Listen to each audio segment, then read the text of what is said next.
Vamos retomar nesse momento em que eu estava, que eu descrevi na última meia hora a perspectiva da análise.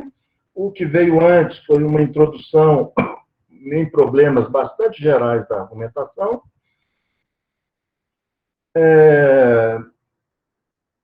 Situei o que estamos chamando aqui de diálogo, né? Argumentação dialogal, no escopo aí de duas formas de dialogismo, o dialogismo interdiscursivo e interlocutivo, e cheguei nesse quadro em que eu estava explicando que, de um lado, nós temos o dialogismo, a interação, o problema da interação, e o que faz com que a interação seja validada. Aí eu já entro com um conceito que eu acho que é mais interessante do que o conceito de verdade, o conceito de validação, né? Porque validação significa que os interlocutores validam algum aspecto, não todos, não precisa validar tudo, mas valida algum aspecto da interação. Ele pode validar o tema ou não validar o tema, ele pode validar os argumentos ou não, ele pode validar mais ou menos, ou ele pode não validar nada, e aí não há diálogo regular. Em situações interlocutivas, eu expliquei, situações de interação face a face, isso facilita um pouco para nós de analisar os processos de validação, as reações, né? Você grava a conversa e vai lá e tenta ver onde que está havendo ou não validação, né? E validação de quê? Nas situações monolocutivas, por exemplo, escritas, é difícil, porque nós não temos o destinatário como interlocutor no momento em que a instância de produção está construindo o discurso. Então, isso aí leva a um outro processo relacionado à validação, ou seja, existe uma validação a priori, a posteriori, quando você lê o jornal no dia seguinte, que está sendo feito no dia anterior, você valida ou não, mas a validação é posteriori e não altera a configuração do discurso. Por isso, na situação monolocutiva, eu disse, existe um processo de pré-validação. De pré-validação em que, através de hipóteses abdutivas, né? Hipóteses abdutivas, a instância de produção faz uma abdução de seu destinatário, né? Para que, em função de como ele vê as competências, as diferentes competências do seu destinatário. Competências no nível axiológico, competências no nível enciclopédico, competências no nível linguístico, no nível praxeológico e competência no nível lógico. Essas pré-validações, elas são importantes, porque senão ele não consegue imaginar qual seria o discurso validável a posteriori. Na situação interlocutiva, essa validação ela é mais dinâmica, né? E aí tem os problemas dos quase interlocutivos, que é das redes sociais. A Mariana Chaves, que está aí, que estuda isso, outras pessoas também, certamente, podem pensar como que ficariam as redes sociais aí nesse quadro. Porque não é uma situação de interação face a face, mas ela tem uma quase interação interlocutiva. Então, o processo de validação, ele fica, talvez, no eixo intermediário. E aí tem que pensar, validação de quê? Né? No outro campo, é o problema ali do dialogismo, no caso, dialogismo interlocutivo e interdiscursivo. Eu vou agora abrir esse campo aí da esquerda, da direita, o campo do dialogismo. Hein? Aqui está o quadro, é um quadro que depois vocês vão receber, no qual eu me...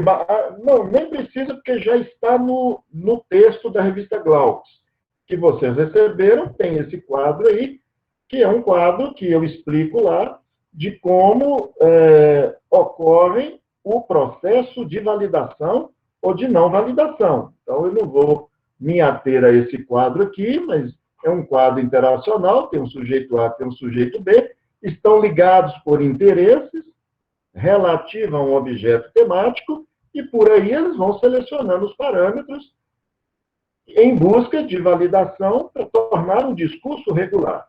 Ok?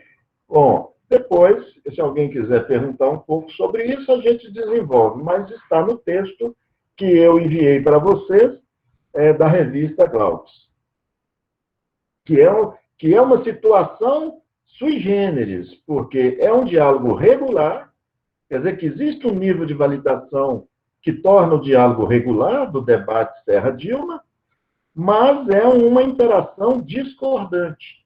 Então, a pergunta é, como que uma interação discordante pode se transformar num diálogo regular, ainda que os participantes não concordem com nada?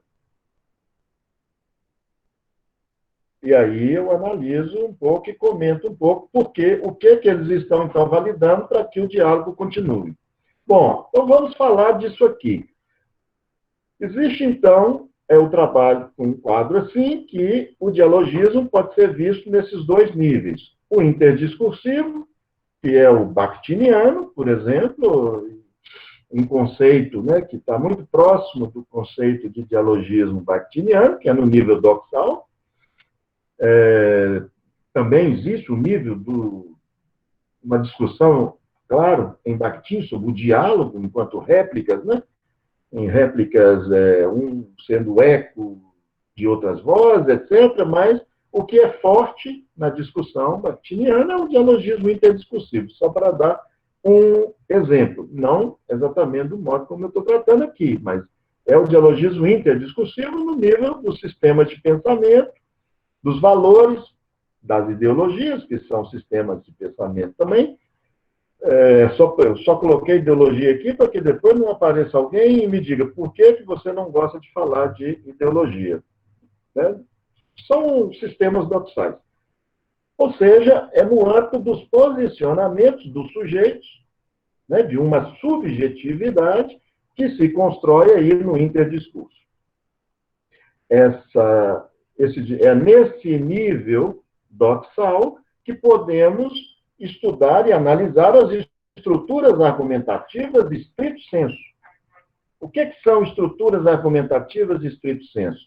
Os tipos de argumentos, né? Por exemplo, argumento de autoridade, argumentos de causalidade, analogias, né? Enfim, há toda uma tipologia de argumentos na literatura sobre isso, em Perelman tem, né? Mas se qualquer um for ao Google, colocar tipos de argumentos lá, vão achar listas enormes. Algumas não valem a pena, porque podem chegar a centenas de tipos de argumentos. Não precisa disso. Os modos de raciocínio, que, como eu expliquei ontem, eu simplifico em 3, a implicação, a conjunção e a disjunção, que isso aí vem de uma longa tradição da lógica, mas por que não recuperar isso? Porque daí nós tiramos, né, os raciocínios causais, os argumentos de causa e efeito, que são raciocínios de implicação, as comparações e as analogias, que correspondem aos raciocínios disjuntivos, e os raciocínios conjuntivos, e a disjunção, que corresponde a uma série de argumentos de incompatibilidade, por exemplo. E o terceiro aspecto, pode ter outros, hein? Nada disso é exaustivo, são os domínios de validação. Os domínios de validação são um componente semântico doxal. Por exemplo, o domínio de validação ético, em que se discute questões de natureza moral, o bem e o mal. O domínio de validação hedônico, que vai discutir questões relacionadas ao prazer e ao desprazer. O domínio de validação estético, onde se encontram as artes, mas qualquer questão de natureza estética, né? O belo, o feio. O hedônico, né? O pragmático, né? O domínio de validação pragmático, o útil e o inútil, o domínio de validação da verdade, e aí, veja bem, verdade entre aspas, como domínio de validação, como uma doxa, né, produzida em sistemas de pensamento, um pouco dentro do conceito de verdade enfim, Perelman, como construções, né, dentro de sistemas, né, você constrói ali verdades que podem ser infalíveis, como as verdades religiosas, ou podem ser verdades provisórias e falíveis, como as verdades, enfim, científicas. Então, esse é o domínio do dialogismo interdiscursivo e a consequência que ele pode ter para nós no nível descritivo. Eu posso descrever os argumentos, né, os raciocínios que são feitos, os domínios de validação.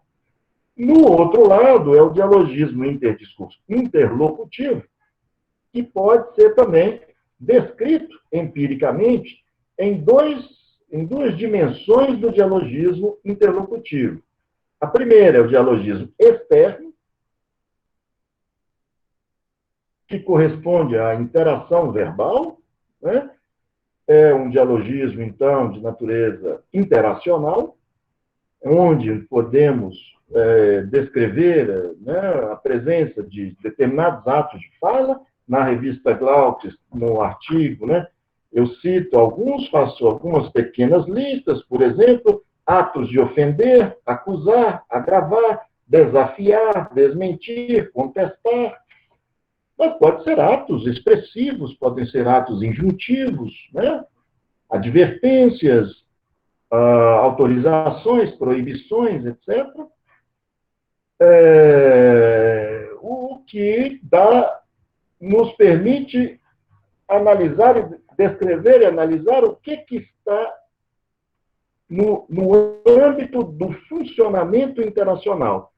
Né? Então, esse seria o dialogismo externo, pessoas interagindo face a face. Né? Isso aí, inclusive, essa definição, como eu coloco no próprio artigo, inclusive está na equipe de Genebra, né, Roulet, né, tem uma definição interessante em relação a isso, dialogismo externo e dialogismo interno. Então, não estou aqui inventando nada, estou dentro da linguística, ok? E aí, do outro lado, o dialogismo interno. O que é o dialogismo interno? É que dentro dos textos, e não fora deles, porque o dialogismo externo é fora dos textos, as pessoas na interação verbal, mas dentro dos textos também existe um dialogismo no nível da interação de pontos de vista, ou seja, no nível dos enunciadores colocados ali dentro dos textos para dialogar. Então, os textos são compostos de pontos de vista. Esses pontos de vista, eles estão distribuídos em diferentes enunciadores que interagem dentro dos textos. Alguns desses enunciadores são orientados em direção à tese que o locutor principal deseja defender. Outros enunciadores podem estar anti-orientados à tese ou ao ponto de vista defendido pelo locutor principal. Então, esse dialogismo interno nos permite ver, por exemplo, as modalidades enunciativas, as atitudes modais e os conteúdos dos pontos de vista e as visadas argumentativas por detrás dos enunciadores colocados em cena nos textos. Nós estamos no interior do texto. Eles têm esses dois níveis. O nível da deitização nos permite descrever a presença de locutores, né, marcados linguisticamente, por exemplo, por pronomes, eu, tu, para que a gente possa, inclusive, responsabilizar esses locutores pelos pontos de vista que eles sustentam dentro dos textos. E no nível da modalização, né, as diferentes modalidades enunciativas e o papel que elas representariam nas visadas argumentativas existentes nesse texto. Ok?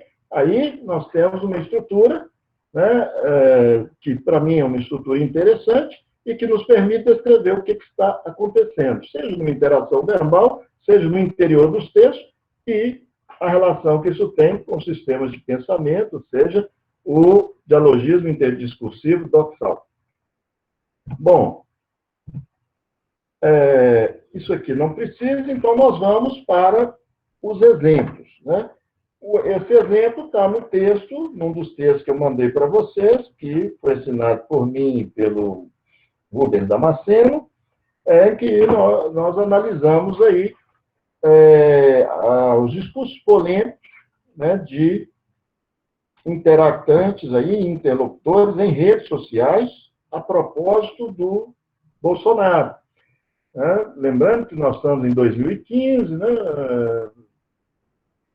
Não era o presidente Bolsonaro, era o deputado Bolsonaro, mas já estava ali, né, uma querela muito polêmica entre bolsonaristas e anti-bolsonaristas, especialmente depois daquela homenagem que ele fez ao coronel Brilhante Ustra, como um torturador da Dilma Rousseff, em que ele dá o seu voto pelo impeachment, dizendo, em homenagem ao coronel Brilhante Ustra, herói, sei lá o quê, torturador de Dilma Rousseff. E aí recolhemos aí frases polêmicas do Bolsonaro, especialmente essa aí, saído aí em diferentes jornais do Brasil. Com isso, né, vou dar alguns exemplos aqui de como essas interações na rede, elas têm uma característica que nos permite ver, analisar não só o dialogismo interdiscursivo, como também o dialogismo interlocutivo. Bom, na primeira parte da nossa análise, nós analisamos, então, a dimensão interdiscursiva. Quem leu o texto conseguiu, se não, vão seguindo aí. Então, o que nos interessava é pensar como que cada grupo desse aí defendia posições dentro de uma doxa que lhes era cara, e que se havia aí alguma negociação entre eles sobre esses pontos de vista, nós fomos analisando isso. Bom, a análise desses dados nos permitiram aí colocar em evidência uma divergência radical de pontos de vista dos internautas em relação à questão argumentativa colocada, que é: Jair Bolsonaro é um político que sustenta falas razoáveis, considerando lá o que apareceu na imprensa, as 10 frases polêmicas, e essa em especial sobre o Brilhante Ustra. As análises mostram opiniões muito antagonistas, né, regrupando aí argumentos que nós consideramos como sendo dissonantes e radicais, inclusive caminhando para injúrias, insultos e ofensas. Né? Por exemplo, um grupo considerou totalmente normal e razoável as falas de Bolsonaro, e não via nenhum problema nisso. Enquanto um outro grupo pensava exatamente o contrário e expressava exatamente o oposto. Que nós podemos ver, então, que nós estamos numa situação em que, por exemplo, o conceito de verdade não se coloca, mas o conceito de validação. Validação de quê?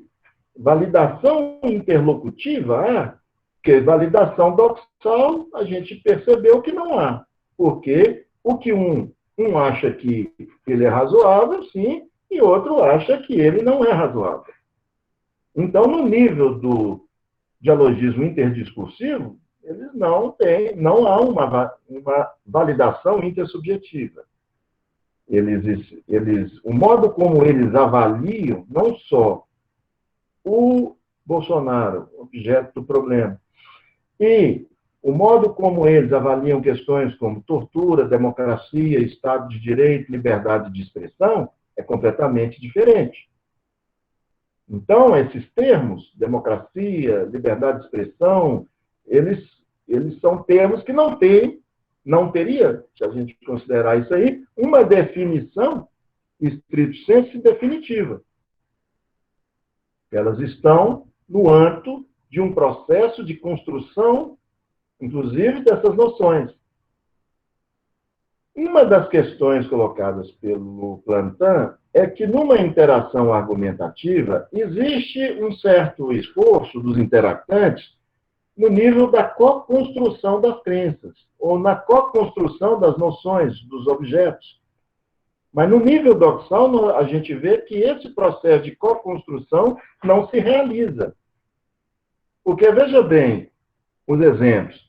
Um diz, não é o caso de compreender a fala de Bolsonaro como apologia ao crime, mas apenas como um comentário provocador, um ato de rebeldia. Enquanto o outro diz, então quer dizer que as pessoas que foram torturadas, as pessoas que sofreram horror nas mãos desse senhor Ustra, e também o Tribunal de São Paulo que o condenaram, todos cometem erros e mentem, então, vamos lá, rapaz, vocês são cegos ou simplesmente todos? O outro diz, esse é o não. O outro, do sim, diz, não vi nas palavras do deputado nenhuma apologia à tortura, nem ao crime, mas simplesmente agradecimentos a uma pessoa. Não se deve supor que os agradecimentos seriam por atos de tortura presumidos. O outro responde, é um imoral, não merece nem estar em liberdade, porque não sabe como viver em sociedade respeitando as pessoas. Do outro lado, não há condenação definitiva do senhor Ustra, mas apenas testemunhos que o acusam de torturador. Espera-se de alguém que pense em ser presidente o mínimo vestígio de dignidade. A gente vê que eles não se colocam de forma alguma num acordo no nível interdiscursivo. Então eu pergunto, por que eles continuam, então, interagindo? Por que num debate, numa discussão, em que ninguém concorda com nada, não valida intersubjetivamente as posições do outro, eles continuam conversando e a rede de discussão entre apoiadores e contra só cresce. Só cresce. Então, nós usamos aí um conceito desenvolvido, inclusive, na área dos interacionistas, pela Catherine Recchioni, num livro, né, trílogo, mas o Plantin também desenvolve uma análise sobre esse conceito, que é de tropo comunicacional. O que seria isso? É que, na verdade, essas pessoas estão interagindo porque elas têm objetivos interacionais.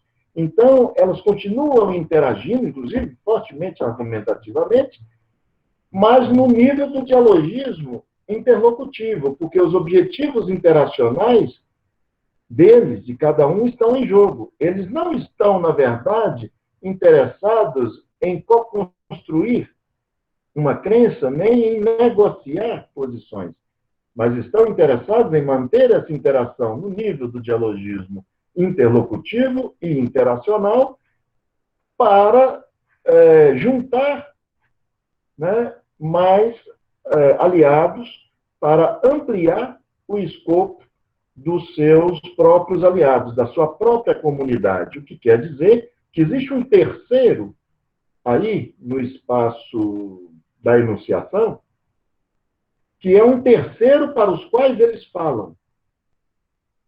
Quer dizer que nós estamos dizendo que na situação de enunciação, contrariamente ao Banvelisch, nós poderíamos colocar o ele, que é um terceiro, que está aí implícito, que é esse terceiro para os quais eles efetivamente estão falando. Eles não estão interessados em convencer um ao outro, mesmo porque eles descambam para a violência verbal, para as ofensas, mas continuam interagindo.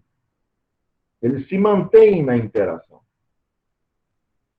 que nos permitiu ver essas duas dimensões aí. Veja bem, eles não têm a mesma posição sobre questões que para alguns seriam, já estariam resolvidas em definitivo. Veja bem essa discussão. Bolsonaro é a voz daqueles que abominam o comunismo e o socialismo, que abominam os acenos aos países autoritários como Cuba, Irã, Venezuela. E o outro diz, a pior das ditaduras é a das opiniões, aquele onde as pessoas falam que pensam sem nenhuma informação sobre a realidade dos fatos. O outro, aquele que defende o Bolsonaro, está defendendo a liberdade de expressão, justamente. A liberdade de expressão é essencial à preservação e à continuidade de nossa frágil democracia. Quer dizer que, se um pensa que, na verdade, esses defendem a ditadura, esses outros, na verdade, estão, pelo menos colocando no discurso, que eles é que estão defendendo a democracia e a liberdade de expressão. Que os outros, que se dizem democráticos, é que gostariam de calar, que seriam comunistas, etc, etc. Veja bem, o outro diz, esse senhor Bolsonaro deveria ser expulso da vida política por causa de seus comentários escabrosos.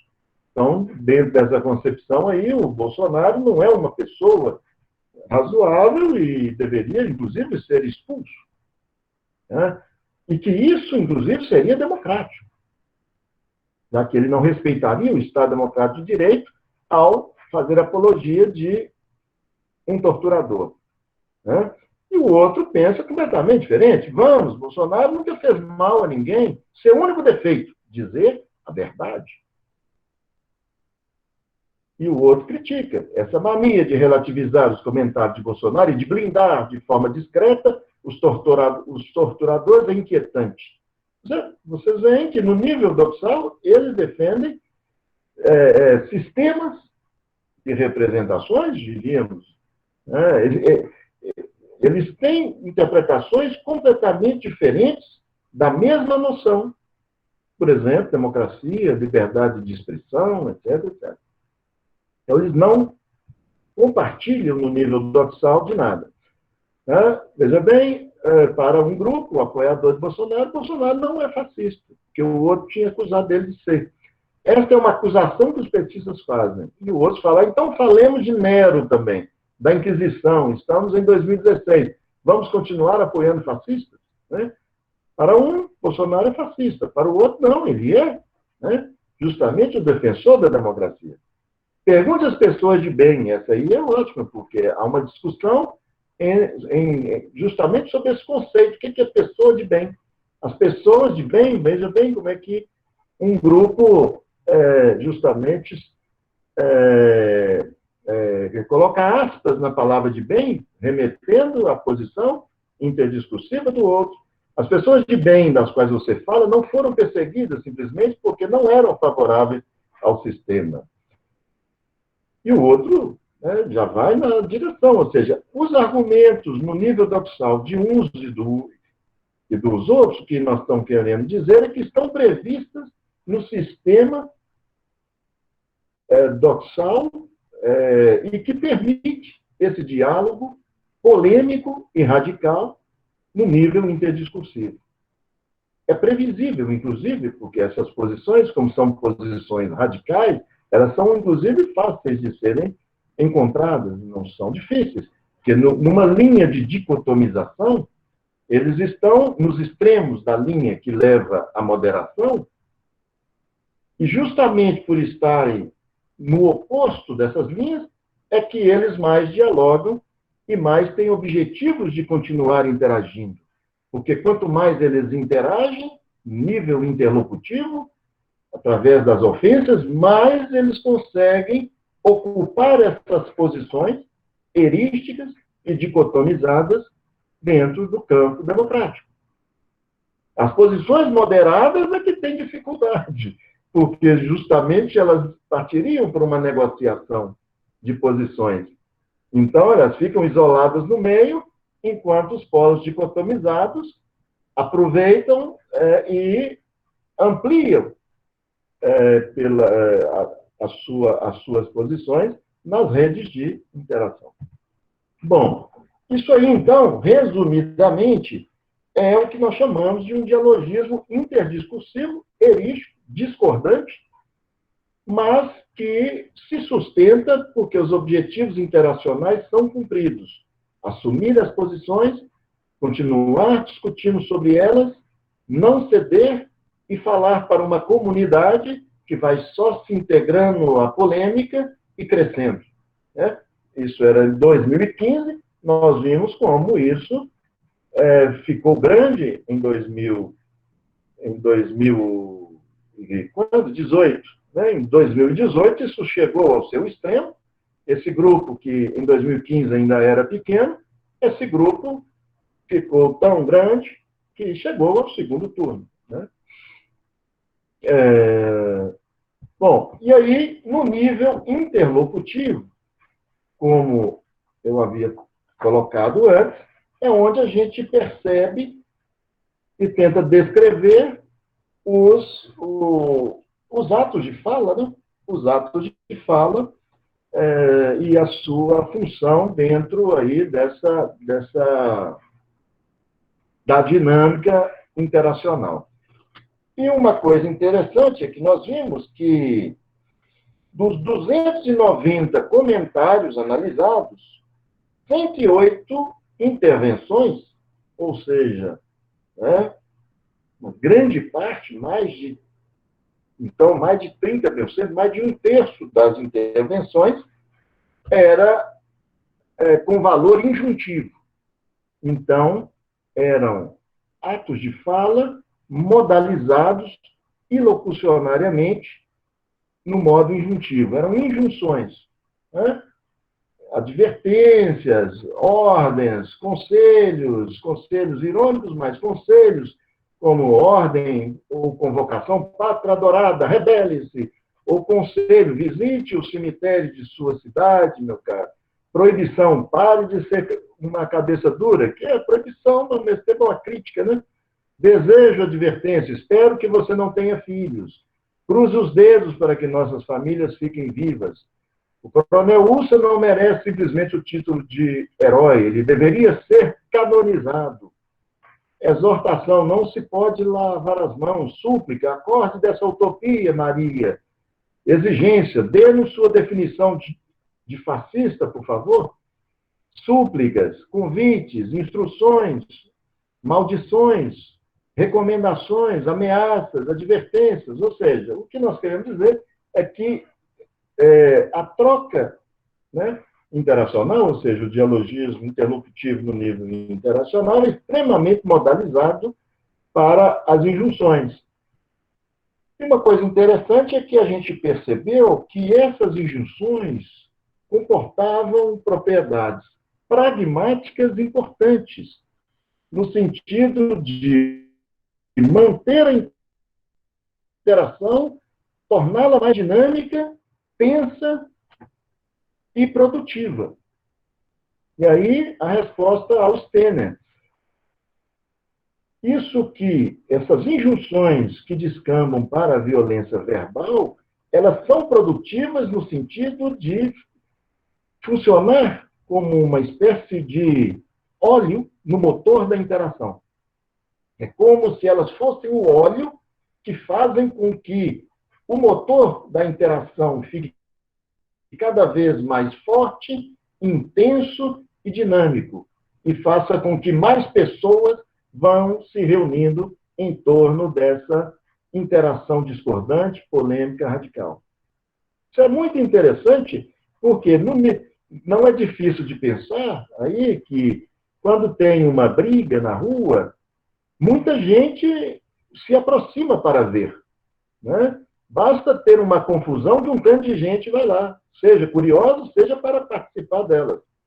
Uma discussão verbal atrai e cria uma tensão participativa. E nas redes, nas redes eletrônicas, isso chega ao seu apogeu.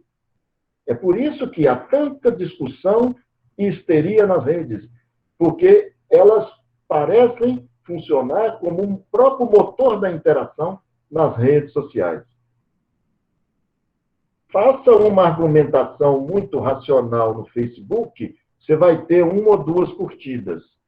Faça algo mais intenso e você terá 10, 20, 30. Diga um palavrão, uma ofensa, uma súplica, você pode gerar, né? Você pode ter lá umas 100 curtidas.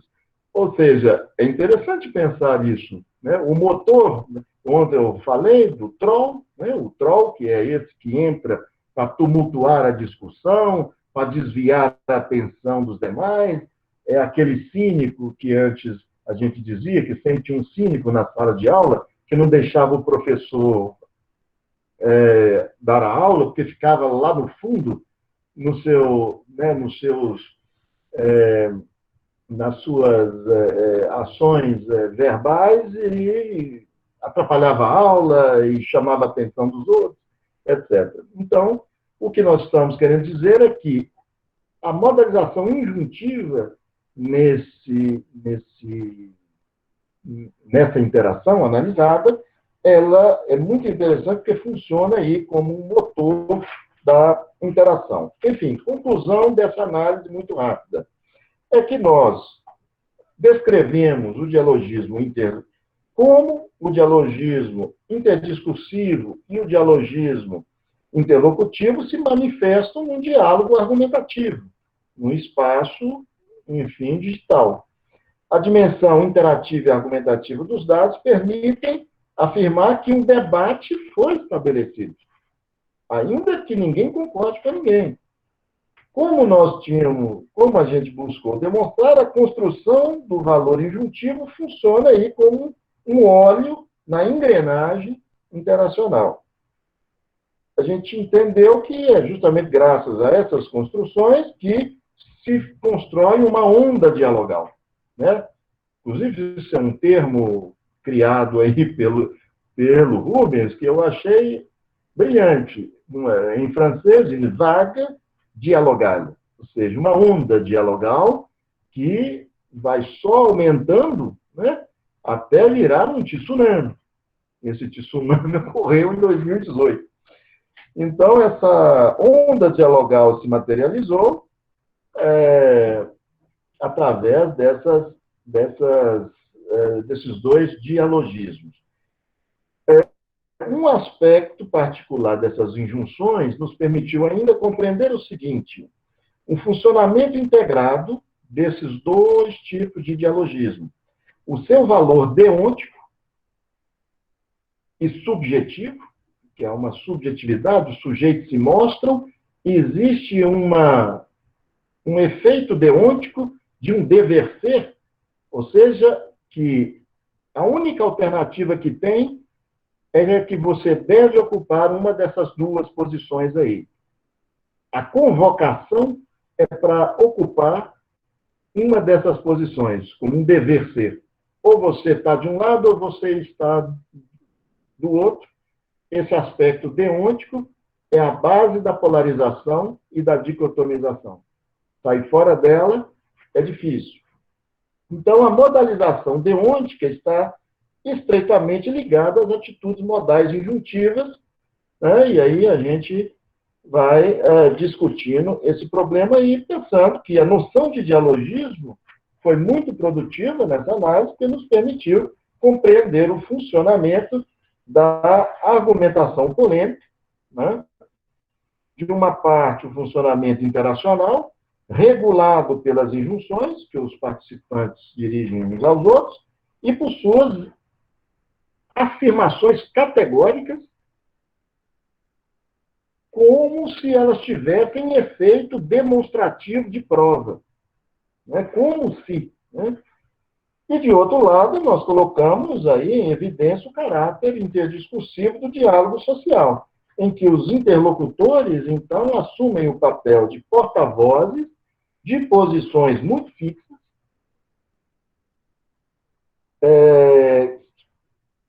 para finalizar, o que está em jogo, então, seria esse conceito de responsividade ativa dos interlocutores, né?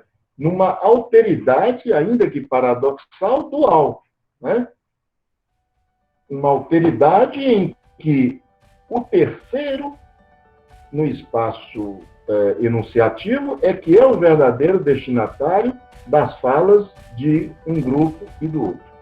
Então, essa é o primeiro exemplo da perspectiva.